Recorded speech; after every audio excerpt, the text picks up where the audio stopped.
రైతు బంధు గోవింద గోవింద అన్నమాట.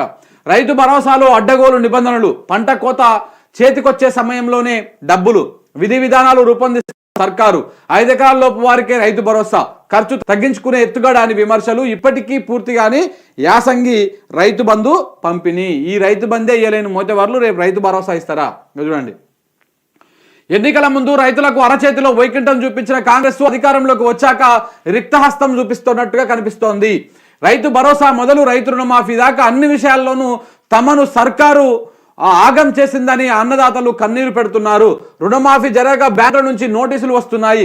ఇప్పటికీ రైతు బంధు కోసం కళ్ళు కాయలు కాసేలా చూస్తున్న రైతులకు సర్కారు మరో షాక్ ఇచ్చేందుకు రెడీ అవుతున్నట్టుగా తెలుస్తోంది.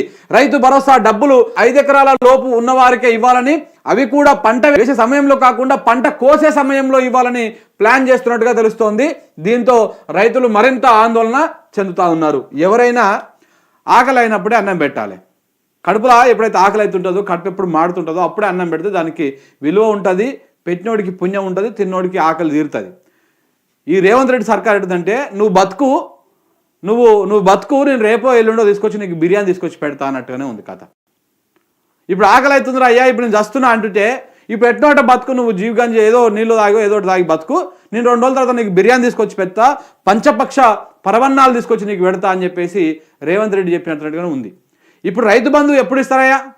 యాసంగి ముంగల పంట యాసంగి సీజన్ స్టార్ట్ అవుతానంగా ఇస్తారు రైతు బంధు. ఎందుకంటే దున్నుకోవడానికో లేకపోతే ఇత్తుల కోసమో మందుల కోసమో ఇత్తనాల కోసమో దేనికో దానికి అక్కడికి వస్తుంది అని చెప్పేసి ముందుగానే పెట్టుబడి సాయం ఇస్తారు.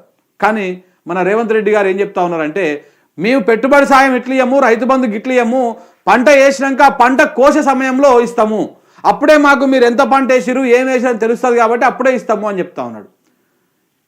ఇదా తలతిక్క నిర్ణయాలు అనమాట. ఇలాంటి పనికి మాలిన తలతిక్క నిర్ణయాలు తీసుకుంటా ఉంది రేవంత్ రెడ్డి సర్కార్. మరిగా దీనికి ఆయన సమాధానం చెప్పాల్సినటువంటి అవసరం కూడా ఉంటుంది. అసలు ఏం చేయదలుచుకున్నారు వీళ్ళు అనేది. ఇక దాంతోపాటు 5 ఎకరాల లోపు వాళ్ళకే రైతు బంధు 5 ఎకరాల లోపు వాళ్ళకే ఇస్తారంట. మరి 5 ఎకరాల పైనటువంటి వాళ్ళు రైతులు కదా. ఇప్పుడు దాదాపుగా ఊర్లకు పోతే ఎవరికైనా సరే ఒక 10 ఎకరాల దాకా ఉంటుంది. సన్నకారు రైతు, చిన్న రైతులకు కూడా ఒక 10 ఎకరాల దాకా ఉంటుంది. మరి ఆ 10 ఎకరాలు ఉన్నటువంటి రైతుకు రైతు బంధు ఇవ్వరా? మొత్తానికే బంధు పెట్టేస్తారా? తెలంగాణ రైతాంగం అర్థం చేసుకోవాలి. ఇంకా రేపు ఎన్నికల్లా ఇంకా వీళ్ళు మొదటివారు చెప్తా ఉన్నారు, మేము ఈ 100 రోజుల పరిపాలన అద్భుతంగా చేసినాం కాబట్టి మాకు ఈ 100 రోజుల పరిపాలన చూసి మాకు చెయ్యి గుర్తు మీద ఓటు వేయాలి అని. దేనికి వేయాలి చెయ్యి గుర్తు మీద ఓటు? రైతు బంధు చక్కగా ఇయ్యనందుక, కరెంటు చక్కగా ఇయ్యనందుక, ఇట్లా ప్రజలను ఇబ్బంది పెడుతున్నందుక, తాగుతందుకు నీళ్లు చక్కగా ఇయ్యనందుక, దేనికి వేయాలి ఓటు? ఎందుకోసం వేయాలి? కాబట్టి చూడండి, తెలంగాణ రైతాంగం అర్థం చేసుకోవాలి, రాష్ట్ర రైతాంగం అర్థం చేసుకోవాలి, పేద బిడ్డలు అర్థం చేసుకోవాలి.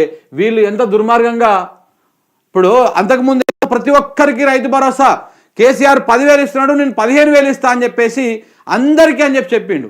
ఇప్పుడేమో అధికారంలోకి రాగానే నీకు తెల్ల రేషన్ కార్డు ఉండాలి, దీంట్లో నువ్వు పంట వేసినప్పుడే ఇస్తా, పంట కోసినప్పుడు ఇస్తా, ఎంతవరకు పంట వేస్తావో గా భూమికే రైతు బంధు ఇస్తా, మిగతా వాటికి ఇయ్యను, ఇలాంటి ప్రయత్నం చేస్తూ ఉన్నాడు. ఇప్పుడు నేను చాలా వరకు చెప్తా, కొన్ని చోట్ల ఇంతకుముందు 2-3 సార్లు కూడా చెప్పుకోవడం జరిగింది మనం. ఇప్పుడు గతంలో కాంగ్రెస్ ప్రభుత్వం కానీ తర్వాత వచ్చేటువంటి ప్రభుత్వాలు కానీ పేదలకు భూములు వంచింది, అసైన్ ల్యాండ్లని, పొరంబోకు భూములను వంచింది ఆడాడ. ఆ భూములల్లా ఏ పంట ఎన్నిక కుదరదు, అంటే సౌడు భూములు, కంప చెట్లు, చెరువులల్లా ఇట్లా ఇచ్చారనమాట. ఆ భూములు ఎంత ఉంటుంది అది వచ్చిన వాళ్ళకి పేదోళ్ళకి అనమాట. మళ్ళీ బీసీలకు, ఎస్టీలకు, ఇట్లా దళిత బిడ్డలకు, బీసీ బిడ్డలకు, కొంతమందికి పేదోళ్ళకు, ఏం లేని వాళ్ళకు ఆ భూములను వంచిరు. ఆ భూములలో ఇప్పుడు పోయి ఏదామంటే అలా ఏం పంట వండదు, సౌడు భూమి ఉంటుంది, లేకపోతే ఏనో రాళ్ళు రప్పలు ఉంటాయి, గుడ్రాళ్ళు ఉంటుంది. ఆ భూమి పేరుకే ఉంటుంది కానీ పట్ట దాంట్లో ఏం పండదు, ఏం చేయదు. అలాంటి వాళ్లకు కేసీఆర్ రైతు బంధు పేరు మీద ఎకరానికి 5,000 చొప్పున, సంవత్సరానికి 10,000 చొప్పున ఇట్లా ఇచ్చేవాడు. ఏ పంట వండకపోయినా పశలు వస్తున్నాయి కాబట్టి ఈ ప్రజలు దేనికో ఒకదానికి దాన్ని ఉపయోగించుకునే వాళ్ళు, పిల్లల ఫీజుల కోసమో లేకపోతే ఇంకా దేనికోసమో వాడుకునేటువంటి వాళ్ళు. అది ఆ విధంగా వాళ్ళకి అది ఆసరా అయ్యేది. మరి చాలామందికి డౌట్లు వస్తుంది, పనికిరాని భూమికి కూడా ఎందుకు రైతు బంధు ఇవ్వాలి అని. ఆ చెట్టుకో ఇప్పుడు ఈ భూమి మీద ఎక్కడైనా కానీ భూమి ఇప్పుడు సపోజ్ ఒక దగ్గర గుట్ట రాళ్ళు ఉన్నాయి, దాన్ని మనము సదును చేస్తే మనకు లాభం అవుతుంది, కానీ అది ఆ విధంగానే ఉంచితే అది పర్యావరణానికి ఎంతో మేలు చేకూరుస్తుంది అని చెప్పేసి దుచ్చ సత్యనారాయణ గారు చెప్పారు.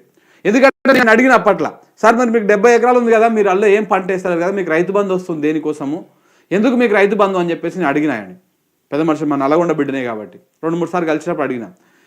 రైతు బంధు ఎందుకు వేస్తున్నారు అంటున్నారు కదా. నేను 70 ఎకరాలు పెట్టి ఈ పర్యావరణానికి ఎక్కడ బతకలేనటువంటి జీవరాశులు బయట ఇప్పుడు ఏదైతే మనము ఇప్పుడు పంట సాగు చేస్తుంటే రకరకాల మందు కొడతా ఉంటారు, ఫెర్టిలైజర్ కొడతా ఉంటారు, అక్కడ కొన్ని జీవాలు బతకలేవు. అలాంటి జీవాలు నా 70 ఎకరాల భూమిలోకి వచ్చి బతుకుతూ ఉన్నాయి. నేను ఎక్కడ కూడా ఒక చిన్న చెట్టును కూడా కొట్టను, పర్యావరణాన్ని కాపాడుతూ ఉన్నా. రైతులు వాళ్ళ పొట్టతిప్పల కోసం చేస్తూ ఉంటే నేను సమాజ హితం కోసము నేను ఈ మన పర్యావరణం కాపాడడం కోసం ఈ 70 ఎకరాలని అలా అడవికి వదిలేసిన, నేను అడవే పెంచుతా ఉన్నా అని చెప్పేసి ఆయన చెప్పిండు. మరి ఇప్పుడు ఆయనకు రైతు బంధు ఇవ్వడం కరెక్టా తప్ప? అంటే ఈ కాంగ్రెస్ వాళ్ళ లెక్కల ప్రకారం ఆయనకు బంధు పెట్టాలి, కానీ ఆయన చేసేది ఏంది? పర్యావరణాన్ని కాపాడుతూ ఉన్నాడు. మీరు ఆ అడవిలోకి పోతే ఎంత ఆహ్లాదకరంగా ఉంటుందో తెలుసా, మొత్తం అడవినే పెంచుతూ ఉన్నాడు ఆయన. మరి ఆయనకి ఏమొస్తుంది అడవుల నుంచి?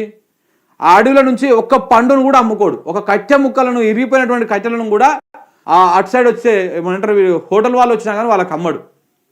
అది అందులోనే కట్టెలు అక్కడనే భూమి మీద పడాలి, అక్కడనే చెదలు పట్టాలి, అక్కడనే ఆ భూమికి అదే ఎరువు కావాలి.